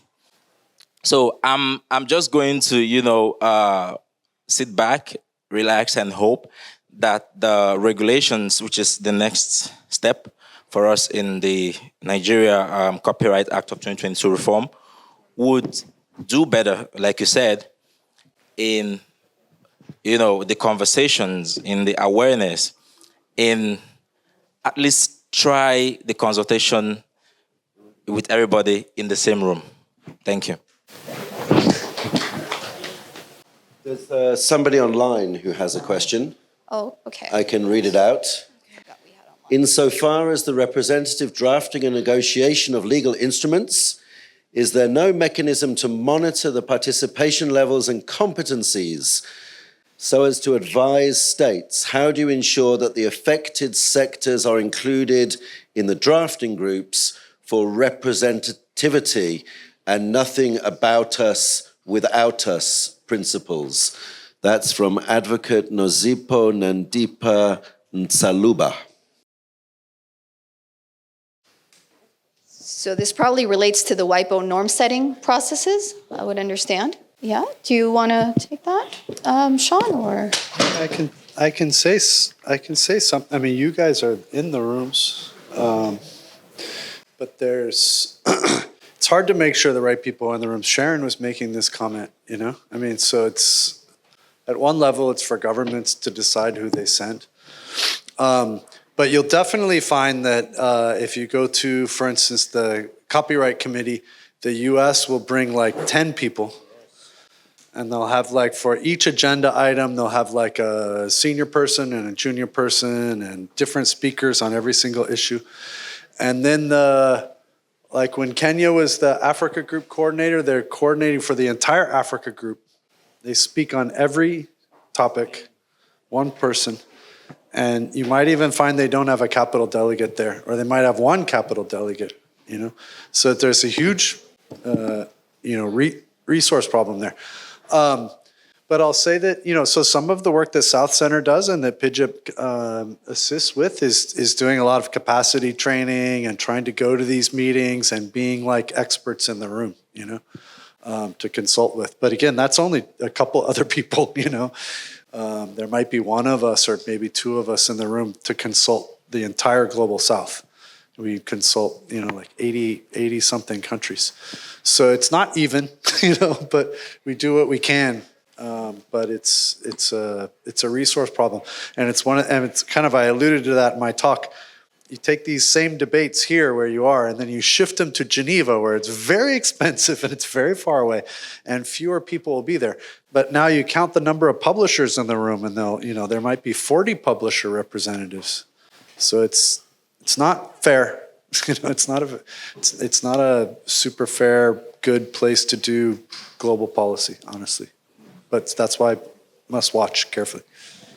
Agaba or Gladys, do you want to comment on that? Just, of course, to, you talked about America showing up with a plane load of people to negotiate one, and you are seated there on this side. The whole continent has 5 people.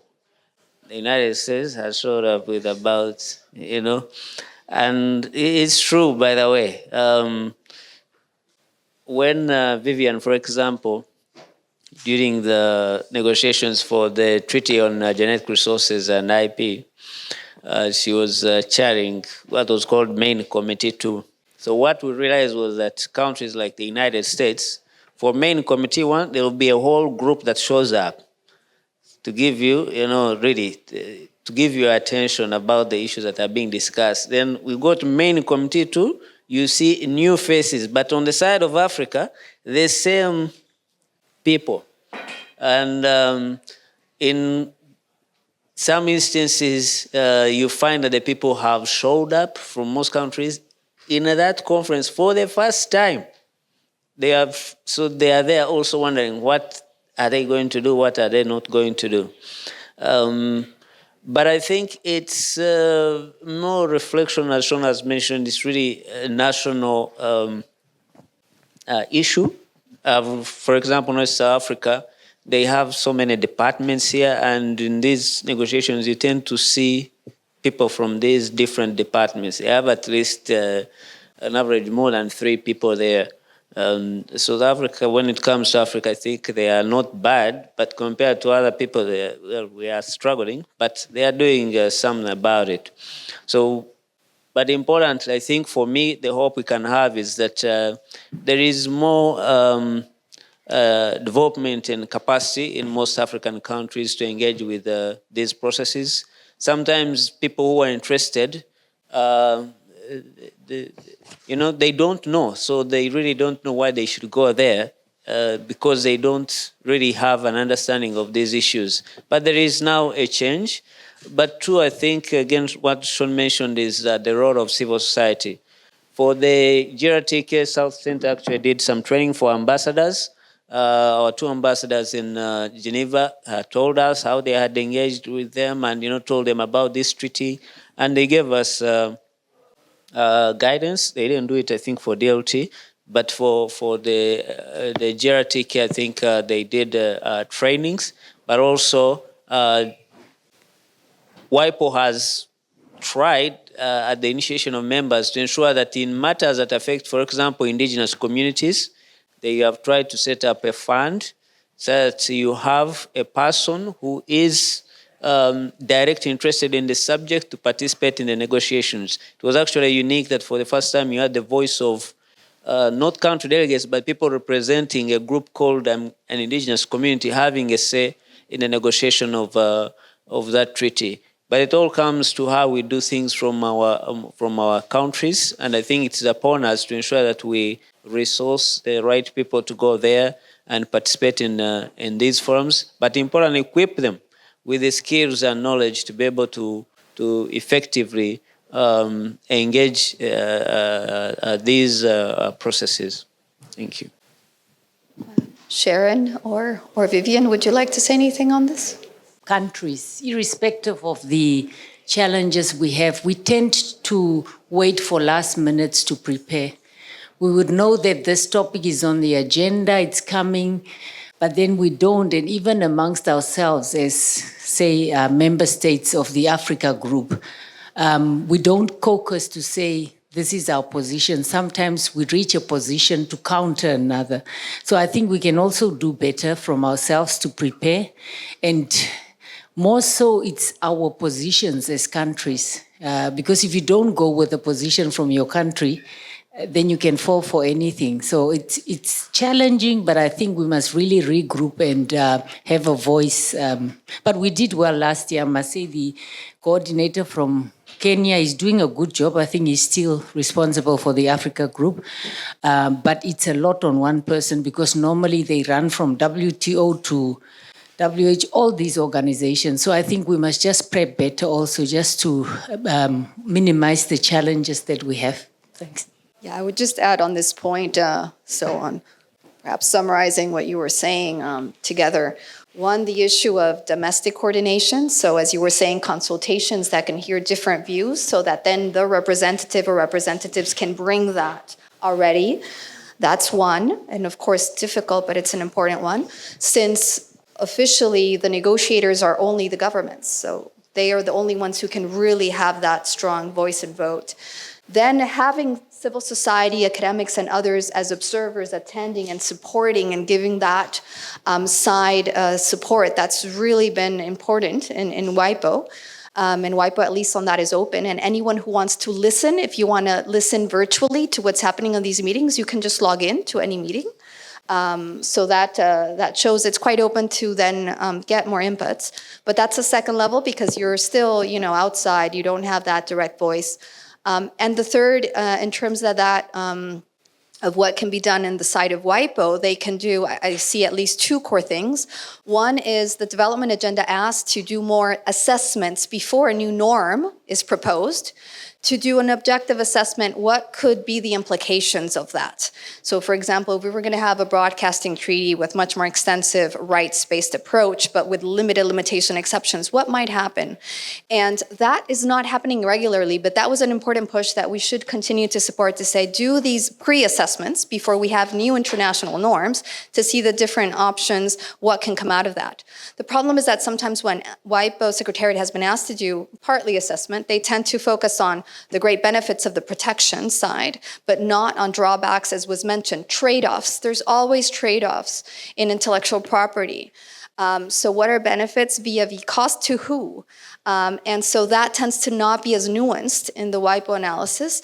Sometimes you do have some very good reports, but sometimes you don't have that. So pushing for that, and then getting this academic and civil society community to comment and push for that too, and to show the diversity of the kind of works you're doing, which are more objective, to WIPO, and not assume always that what WIPO Secretariat produces is going to be the way, the best, that this is, they know. No, I'm sure many of you are much more capable on many of these topics than sometimes what comes out of these reports. So being skeptical as well of that. And then finally, just to say that the assistance that's provided is minimal for attendance and participation of developing countries, and this is something also to push strongly. WIPO, as I started saying, has 920 million Swiss francs a year, and they always have an excess budget, and they're always discussing what to do with the excess. They don't know what to do because they have so much money. So this is very unique. Well, one thing is to support more participation of developing countries in the meetings. In the case of the TKGR's committee, there is a voluntary fund for having indigenous and local communities go. But right now it's underfunded, so it has to be governments that give additional funding of WIPO, not use of WIPO current resources, not that excess money they have. So we have very limited participation also in of that voluntary fund supporting indigenous and local communities. So that is not, that's not really happening. We have very few communities, from Africa also, it must be like 2 or 3 representatives, and it's one caucus of the whole indigenous and local community groups. So perhaps those are just practical points on what to push. More delegates should be funded, for example, from developing countries. But as many of you have said, at least in our discussions, also to ensure that we have the right delegate going who will actually be involved, not just generally be there, but really be involved and interested, and to choose the right person for that participation and that use of resources. Otherwise, WIPO says, well, the delegate didn't even come, so why are you asking for increasing WIPO funding for delegations if they're not in the room in the meetings, they're barely there at the committees. Of course, that's not always the case, but it does happen. Thanks. Okay, would anyone else like to make any I was points? just going to add on to what you were saying. I think the point about the lack of impact assessment of WIPO tools is a really serious challenge. And actually, in some jurisdictions, it's normal to have an equality impact assessment and a human rights impact assessment. And actually sort of comparing a draft WIPO initiative to the Universal Declaration and reflecting on what that actually means has its potential. I suppose just on the topic of consultation within countries, some countries do have copyright councils or consultative councils, and they're really a mixed bag. Some are very much skewed in one direction, some are very balanced, and you make sure that you have the educators, the researchers, the libraries alongside the authors, the producers, the performers, etc. There are models out there for doing that, but they're also very much at risk of capture. So I've made a little slide, which I would like to put up, which tries to summarize the conference and what the conference came up with. May I do that? Okay, so back to you, Ben. Thank you. And thank you to our amazing panel for that discussion. So this is a list of everything that was said in the last panel, but hopefully it sort of grabs everything that was said in the conference as a whole.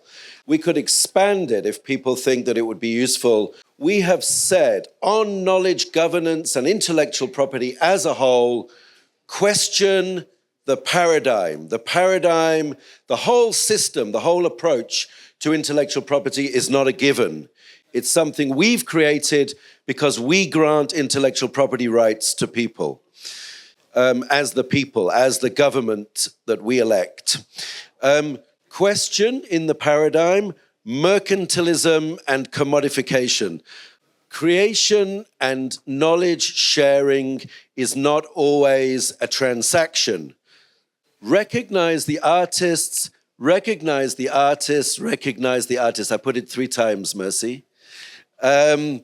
Distinguish the artists and the creators from the distributors. This is a problem we are having in the global system at the moment, is that the distributors are trying to talk for everybody.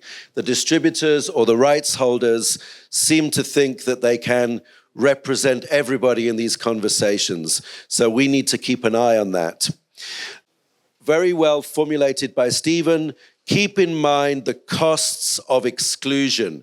When people tell you it's too expensive to make these changes, it's too expensive to think about your cost of your exceptions and limitations or your preferred licensing model for the public interest, you need to come back and say, but what are the costs of our inability to use knowledge materials, the cost of the policy gaps, especially in education. So it's time for an African agenda and an increased focus on a global South approach, which might emphasize the costs of non-use in education in Africa, on our children and on our future. From Chidi, resist the balkanization, I hope I got the right word, of TK. Don't let TK become something that is put in little boxes in order to satisfy a Western conception of what knowledge is. Keep asking the TK question so that we can, and I think I need to expand that, as Chidi said, so that we can theorize TK properly in the interests of the global South and communities around the world who are disempowered. TK is not a side issue to mop up whatever does not fit into Western knowledge governance. Follow the money and keep, oh, sorry, that was not a TK issue. That strayed away. I think maybe that was supposed to be up with the artists. Follow the money and keep your eye on the intermediaries. That was making even more explicit the issue of separating the artists from the distributors. Democratize the WIPO system, and that's what we've been talking about for the last 30, 40, 50 minutes. Increase awareness of the purpose of balanced copyright, including exceptions. Send the right people to these discussions and ensure global representativity, including civil society. Insist on impact assessments on human rights, equality, education, and so on. And maybe finally, implied by all these points and by this conference as a whole, is our very confident and strong assertion, which is sometimes lost in discussions of copyright by lawyers and by WIPO folks, that the public interest exists. We have challenges from inequality and exclusion to health and pandemics, to climate change, to the problem of misinformation and lack of access to accurate and clear knowledge sources. If copyright and copyright systems don't help us to combat these challenges, then that copyright regime probably needs to change. IP is not the objective. IP was always meant to be the means to an end. So that's my effort to try and summarize everything that came up in the conference. Any thoughts about that? Any suggestions of something that's missing completely? Ben, this is an excellent summation. Really, quite excellent. One thing that came out, I don't know whether it resonated with many of us, is this idea of trying to leverage the claim of data miners, those whose data are mined, such that they can be on the same level in terms of access and benefit sharing. What I mean is we've always been framed like people whose data is always being collected. But we want to kind of, without conceding that much, because we also collect data on our own.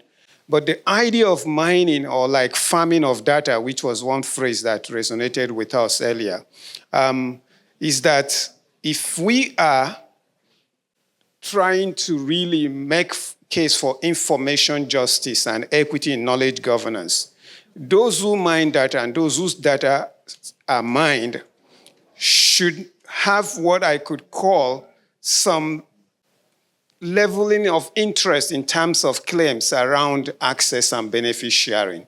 Because what has been happening over the years is that they have the equipment in research laboratories and in corporate big rooms to collect this data and transform it. But we now want to say, yes, you can do the transformation for all you care. But our women in the villages, whose agricultural knowledge you are collecting in order to build wealth, they should have an equal claim as much as you do in relation to the data you have collected.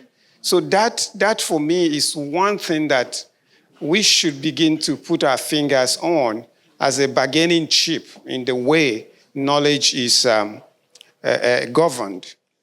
So I'm not sure whether that came out as clearly as I wanted it. Thank you. Thank you, Chidi. It's getting clearer. I'm typing it in as we speak to make it clearer. I just think we should add something about the need for education and training, that it doesn't come from WIPO office, it comes from communities that are need to know about it. They need to develop programs themselves. My biggest takeaway, especially as an organizer and as a convener for Recreate, and just generally around the work that we do, is this big gap that exists between policymakers and those that are involved in, knowing what's actually happening with copyright and those that are affected by copyright. See it in the music industry, see it in so many different spaces. So I think it's a continuous thing that we actually need to do educational work and training. I mean, we spoke about training judges. We spoke about, training people in terms of how copyright affects them and how they should participate in the process of, legislation and so forth, and soon, hopefully, regulations. So I think that is such a huge, huge thing. I heard all the policymakers talk about that. So even though they're part of the government that does these reforms, they've all noticed that they don't get enough participation when it comes to civil society participating in those processes. Remuneration. Firstly, most of the record companies that signed artists in this country and who had established companies in South Africa or Africa as a whole still own the archived works. And those archived works are inherited by their generations and generations and generations to come. And they have a wealth that makes them to stay without working for the rest of their lives. And meanwhile, the African child who created those works has nothing to show for. So we need to reclaim our heritage. Thank you. I want to pick up on the point made by Denise around the education space, but just to highlight, and listening to the young man from Nigeria yesterday, and also the IP presentation and the creation of new knowledge in schools and universities.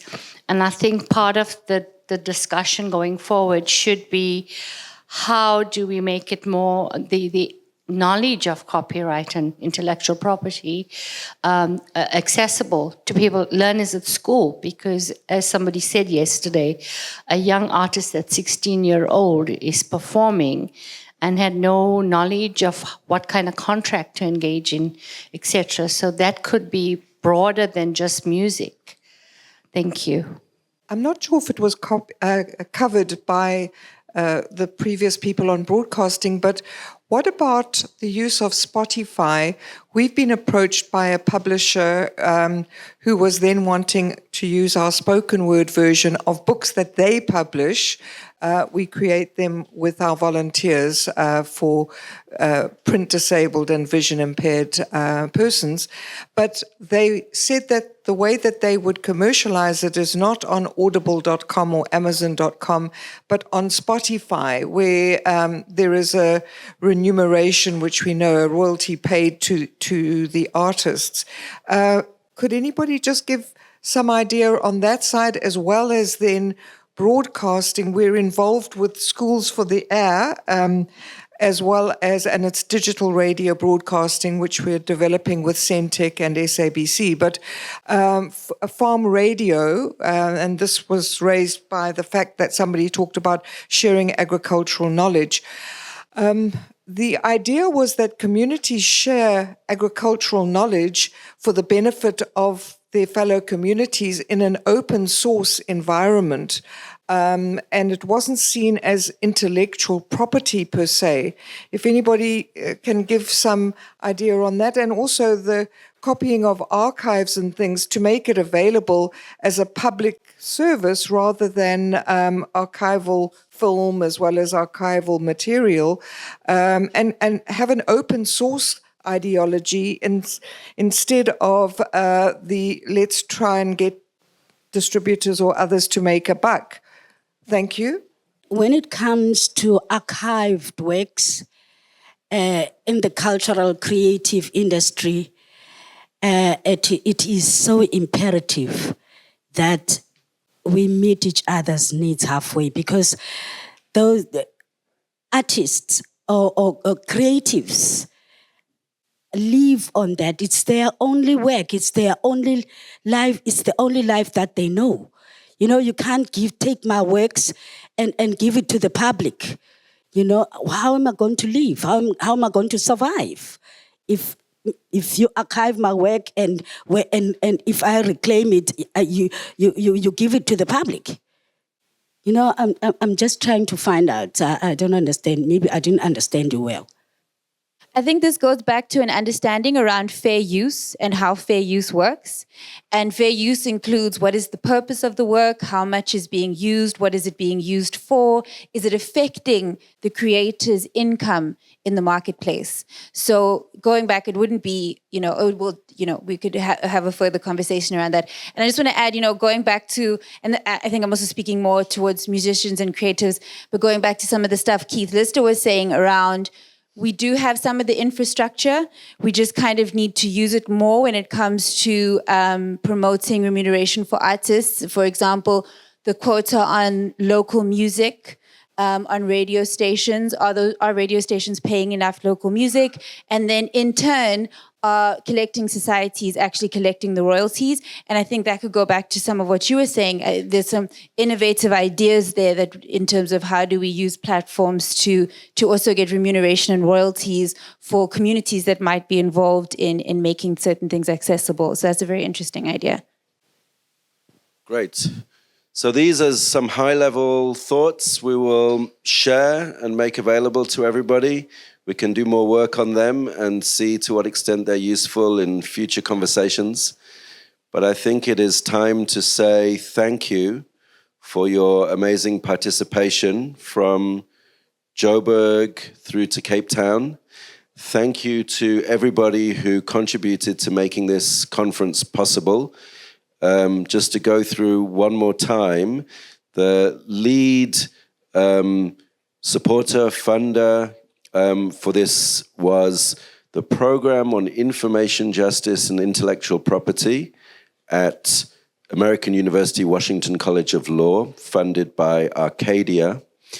And then all of the academic institutions that partnered to make this possible, including University of Cape Town, Wits University, Strathmore University, Mandela Institute at Wits, and the Data Sciences for Social Impact at the University of Pretoria. And most importantly, thank you to all those who traveled a long way or a short way to be part of the conference. Thank you to those who were part of the organizing team, Kyla and Denise and Simi, and others who made this conference possible. Perhaps we can give them one more vote of thanks. Also, a big thank you to Open Air, who made it possible to have it at this venue. This is a really, really awesome venue. Thank you to IP and IP unit as well at UCT and Professor Tobias. Thank you to the intergovernmental organization that is South Center for being here and adding this really global perspective. Thank you to all our guests. Mandela Institute at Wits. And then, of course, to all of our affiliates who've been such gracious, parts of this, sharing their stories. Blind SA, SADTU, NAPTOSA also here, IFLA, Education International, the South African Guild of Actors, Music Makers United that was in Johannesburg, and all the academics and the amazing work that you're doing and that you're sharing with us. Thank you all.